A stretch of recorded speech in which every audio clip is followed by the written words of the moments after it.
welcome back to my channel. I know it's been a while, so let's see how well I do today, how concise I can be, how thorough I can be, and how quick I can be for this March wrap-up. The books I read in March are, while I was actually physically reading a lot, the actual outcome of what I read doesn't seem like that much. But let's get into with the first book, which unfortunately is a DNF. I started the book サンショウウオの四十九日, which is 49 Days of the Salamander by Aki Asahina. This was one of the joint Akutagawa Prize winners in two Akutagawa prizes ago. And it's basically about these two sisters who are conjoined twins, but they are conjoined in a way that you can't tell they're conjoined twins because they're basically split directly in the middle. So while they look physically as one person, they share basically the same brain, I believe is what it is.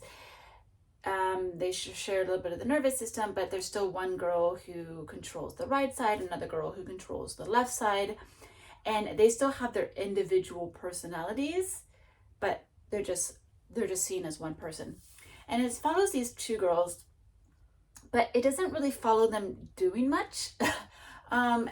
It's the book basically is just kind of revolving around the idea that these two girls need to go to the funeral of their uncle, and their uncle also was the product of a strange birth when it comes to twins. So basically their father was born, and about half a year, seven months later, he was having a lot of strange physical development. He wasn't developing like he was supposed to.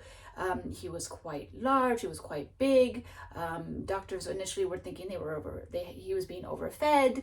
And then eventually they finally took a better diagnosis, and it turns out that their father was carrying their uncle in his own stomach. So it's this whole thing called fetus in situ. And in the real world, while this can happen, in the book world, the uncle is born out of his brother and actually survives. He lives. So in the real world, it's always been like stillbirth. It's always just been like a clump of cells, sort of a mass of a fetus. But in the book world, his uncle survives the birth from his brother's stomach and becomes his own person. And so you had this sort of a book reflecting on both the brothers and the girls. And the thing that's supposedly supposed to be interesting about this book is that the fact that the author himself is a doctor, a very much a practicing doctor. So he's familiar with the field of medicine, and I think there's a sense of curiosity that made him want to write this book. For me, this book did not work whatsoever. I abandoned it after page 58, and there are about 140 pages in this book. So I made it about like a third of the way through. And the thing is I just found it very,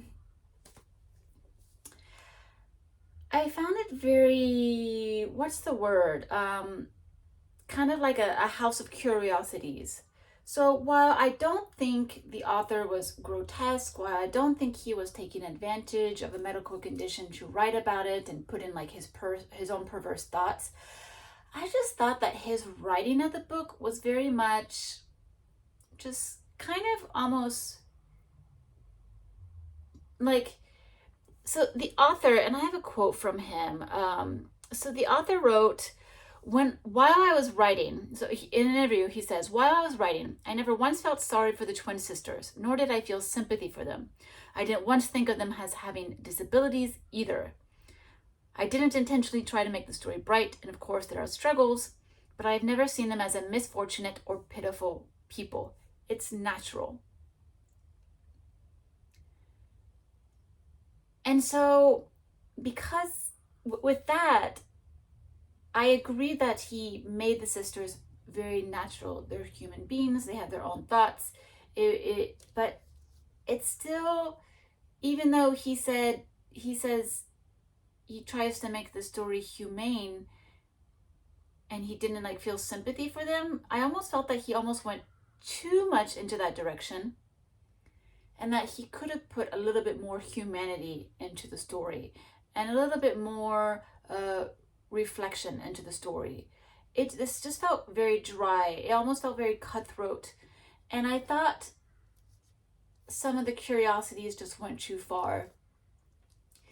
For example, like, I understand that humans, we are always going to have curiosity to something that we are not and that we cannot be.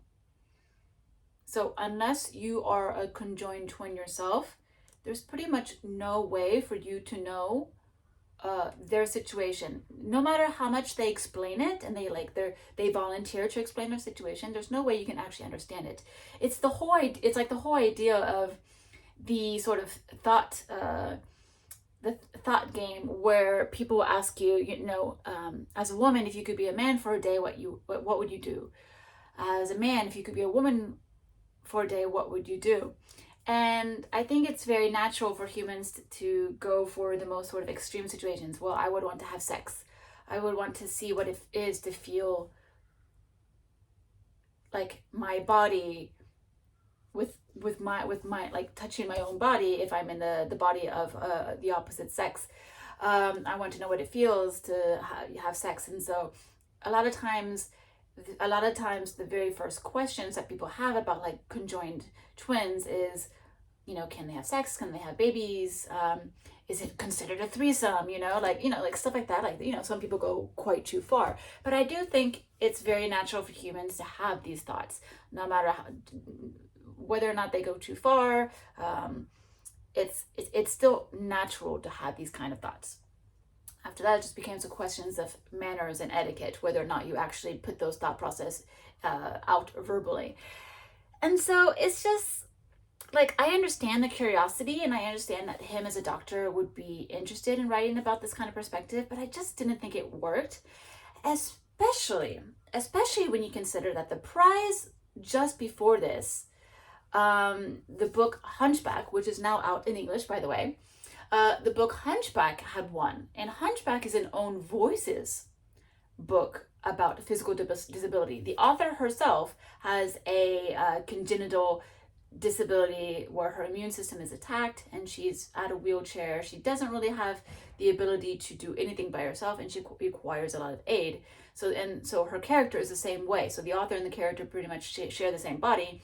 And the character within that book, within the book of Hunchback, is really reflecting about the anger that one can feel, the resentment one can feel when one has this sort of very limited body, saying, I want to do these things, and I'm tired of sort of having to be a representation of the disabled body, because a lot of times, since normal people will have sort of these intrusive thoughts about people with disabilities or people that are just not like them, though they think like people with disabilities are like super good and super honest and super nice, and they're so naive, and they're oh so brave, etc., etc.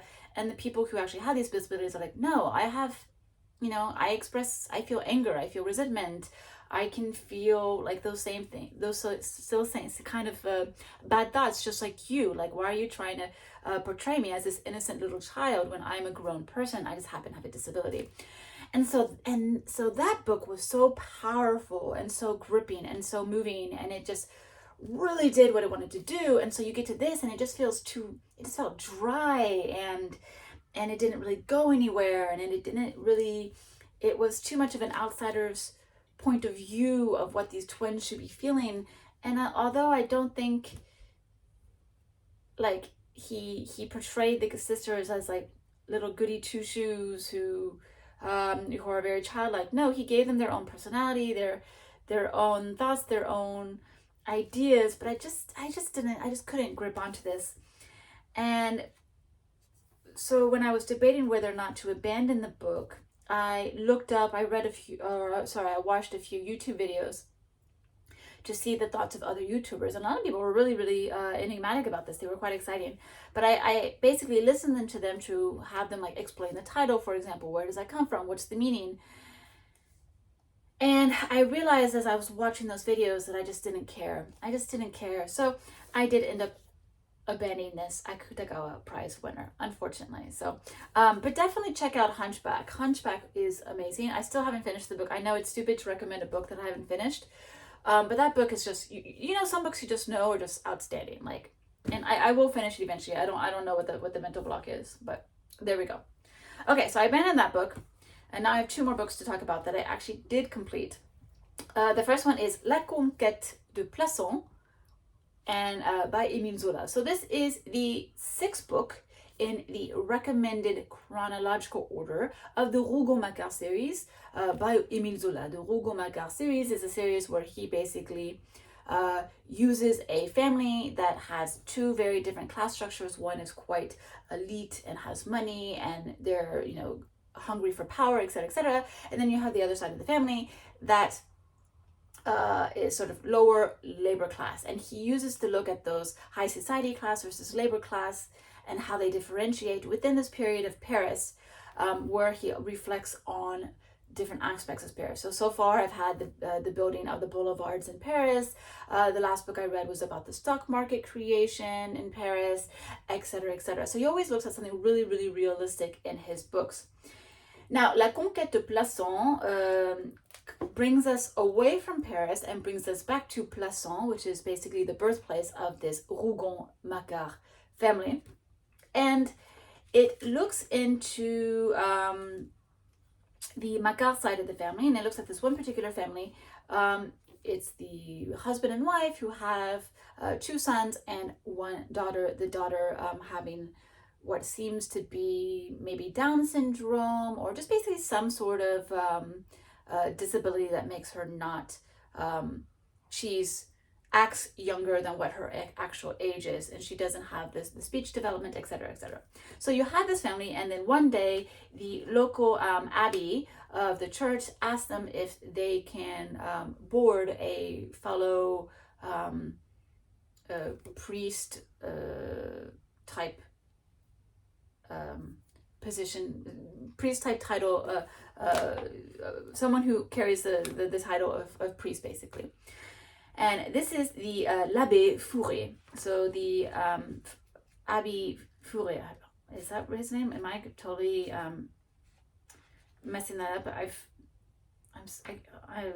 Faujas, I'm sorry, l'Abbé Faujas. And so l'Abbé Faujas comes into their home, and basically he stays in his own area, and like he doesn't really mesh, and he's on the 2nd floor, and he doesn't really intertwine with the family downstairs, and they have a good dynamic. But little by little, the wife comes to get to know the l'Abbé Faujas and invites him to participate in going to the patio and joining them for conversation, etc., etc. And little by little, the Abbé Faujas builds his reputation in the city of Plassans. So I should mention that the La Conquête de Plassans means the conquest of Plassans. And so l'Abbé Faujas little by little starts to build his reputation and starts to build a community of respect towards him. And after that, just chaos reigns when his mother comes in, and then his sister comes in with her husband, and little by little they start to take over not only the home, but they take over Plassans. And it creates this huge dynamic where basically they're destroying everything they touch, but they're doing it in a way that people aren't quite noticing, and they just keep their respect for this great, magnanimous Abbé Faujas. And it leads to this devastating book that is, I think, one of the strongest books in the series so far that I've read. La Conquête de Plassans is devastatingly brutal, but also devastatingly honest in terms of the realistic portrayal of characters of the type of l'Abbé Faujas. So it's just absolutely brutal, and I also love this book, and I don't even know how to describe it any more than that, because it's just a book that just really just takes you over. This book really took me over. I couldn't stop thinking about it. All I wanted to do was read and see what would happen, what would be the consequences of what we just read. How are they going to dig themselves any deeper? Can they dig themselves out of this, or is it really going to get any more deeper? And it just leads to this peak ending that's absolutely brutal and devastating, and at the same time wonderful and so masterfully crafted. That is just absolutely insane. I totally think this book stands on its own, and I think this would actually be a good book if you don't really feel like you want to dip your toes to see if you could like this kind of book without fully committing to the series quite yet. I think this is a good standalone, and I think it's a good book that shows you the power of Zola when he writes about more emotional things, when he writes more plot-driven plots, versus, say, the book L'Argent, The Money, which was very much kind of bogged down about like the description of stock markets and the creation of banks and things like that. So I think this book is an excellent book because it has if you have read Thérèse Raquin, which is one of his standalone books that aren't part of the series, it's just a standalone book. If you read that, it mirrors quite a bit what you see in Thérèse Raquin. They are very, very similar in terms of just looking at the brutal nature of the human being. And so this book was superb. Absolutely loved Zola, La Conquête de Plassans. So amazing. All right.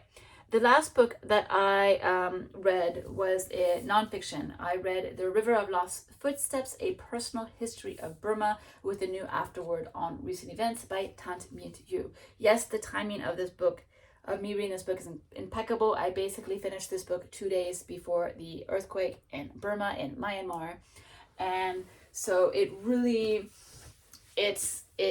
made reading the comments on the earthquake quite interesting, because people were basically like, oh my goodness, the people of Myanmar have been suffering so much since 2021 with the civil war. And I'm just like, 2021? Yeah, the military junta took over again in 2021, but they have not just only been suffering since 2021. Burma has been suffering for a very, very long time. And this book gives you that history. So it gives you, like, seriously, just the devastating history of Burma. Basically how it started with with kingdoms, all these little minor kingdoms all over the area, and they were always fighting against one another. Then Burma was captured and ruled by the British Empire and the Indian Empire, and that went back and forth between the British and the Indians, and the British and the Indians.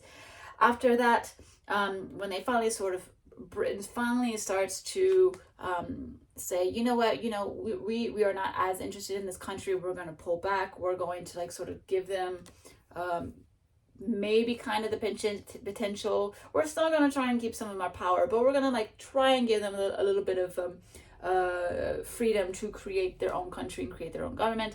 At that point, China comes in quite a few times to basically recreate havoc within the country, basically bring out all the civil areas, the little kingdoms that remain, that are still trying to bring Burma back into their kingdom, their monarchy era, rather than having this sort of democracy era.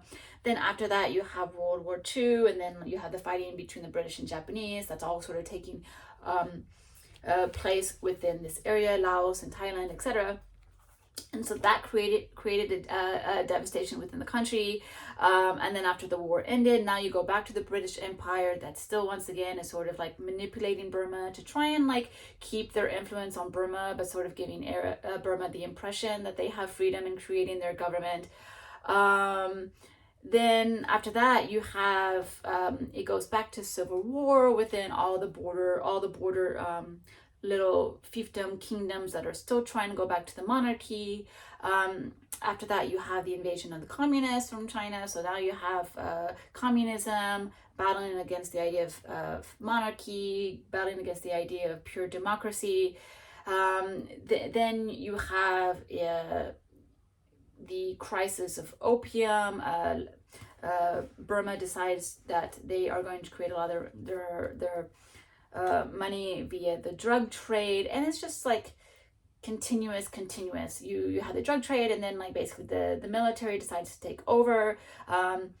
they actually do a good job for a little bit, and then they give Burma over to democracy, and then 2020. So then, and it's not even 2021. Even before that, they take back Burma, they leave it again, and then 2021, the most recent events, the military junta takes it back again. So Burma has been suffering for a very, very long time, and the author, who is a quite well respected, but like anyone's going to face criticism. So respected, but still, some people don't really always agree with his way about writing about things. They think he's a little bit to this, a little bit to that. But that's normal. It's normal to have criticism via peers or whatnot. But I think he just writes a really, really fantastically understandable, very cohesive, linear history of Burma that really helps give you an insight into this country that not many people know that much about, or they pretend to know about. For example, again, like all the comments are like, oh, they suffered so much in 2021. Oh, the poor things, just because they read one CNN article that said, oh, and the military junta took over in 2021, and they know nothing before that. But it's just ridiculous. And the thing is that, like, this is a country that's constantly evolving. Again, it's constantly suffering, it's constantly evolving, it's still not stable in any sense of the word. And so even with the subtitle, with the new afterword of recent events, that afterword is from the recent events of 2007. So you can imagine how, like, pretty much every decade, the author can come back and write yet another history, another afterword, and then yet another afterword, and then another afterword. 50 years later, we're going to have another afterword, because this country is always evolving, and it's basically consistently within being, like, devastated by these civil wars and its own government, etc., etc. So this book was absolutely pivotal reading for understanding this one country within the region. Now, I had previously read, it was about 3 years ago, I had read his other book, The Hidden History of Burma, A Crisis of Race and Capitalism, and I really enjoyed this book. But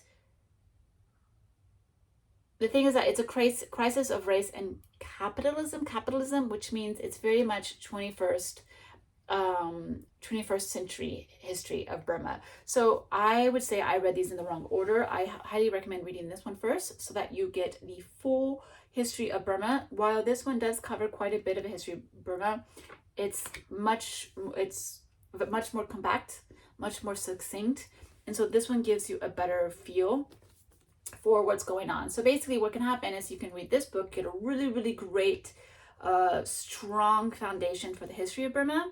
Then you can use this one, and in the first 100 pages you get basically a review of what you read in this one, so that'll help you confirm and create a better solid understanding of what you just read with this one. And then you get the benefit of also going through the history, 21st politics, government, etc., which this one skimmed out a little bit. So all the America's participation and the criticisms towards Hollywood and all their free Myanmar, free Burma, free Tibet, those kind of things. Also Ansung, oh gosh, I have to apologize, I always forget her name. It's just it's just long, and when you're not used to names. Aung San Suu Kyi. My name's hard too, which is why I've never told you guys my name. My name is hard as well, so I know, and it's always mispronounced, so I understand. So yeah, Aung San Suu Kyi, her government, her as a person, as a candidate to become Myanmar's sort of ruler and whatnot. All of that is in this book, and it's not in this book. So this is the order 1, 2 that I really highly recommend reading, but they're both excellent reads. So yeah, very happy I finally read that. I feel a lot better about my understanding of everything that's gone on in that country. So very happy to have done that. And then basically to end the month, I decided to go to my happy place, because I kind of needed to go to my happy place, to be honest. I decided to go to my happy place and start a new soccer manga. So I went out and bought and started reading this series, B Blues. And basically in the month of March I read volumes 1 through 15 of the soccer manga B Blues. This soccer manga, I believe, Ooh, I should have checked before I did this. Let's say this is the first edition, and that was 2014. Really?